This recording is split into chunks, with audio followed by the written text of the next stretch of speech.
কিরে এত চালু ঢাকাইলি, কিছু কইবি? দোস্ত তুই ইমার্জেন্সি কাজের লেগে রাখাইছি, তোর বাইকটা আমার একদিনের লেগে দিস। আমি গার্লফ্রেন্ড লিয়া কক্সবাজার ঘুরতে যাবো। তুই কক্সবাজার যাবি বাইক নিয়া? রিস্ক হয়ে যাবে না বন্ধু? আর এত চিন্তা করিস না, আমার ফ্যামিলি থেকে যদি ধরে ফোন দেয় কবি কি আমি তোর লগে কক্সবাজার আছি, আর আমার অন্যান্য বন্ধু বান্ধব যদি খোঁজ নেয় কবি কি আমি তোর লগে আছি। এত দূরে গার্লফ্রেন্ড নিয়ে ঘুরতে যাবি, আবার যদি কোনো সমস্যায় পড়োস? আরে সমস্যার কথা বাদ দে, বাইকটা দিবি নি এটা কো। তোর আমি কোনোদিন না করছি এত? আচ্ছা আমার একটা প্রশ্ন উত্তর দে তো। তোর আবার কি প্রশ্ন? তোর এত তো বন্ধু থাকতে তুই তোর সব গোপন কথা আমার লগে কেন শেয়ার করস? যদি আমি তোর গোপন কথা ফাঁস করে দিই?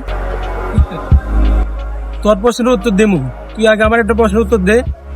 তোরও তো এত বন্ধু বান্ধব আছে, কেউ তো বাইক চাইলে বাইক দেস না, আমি চাইলে আমার মানা করস নাকি?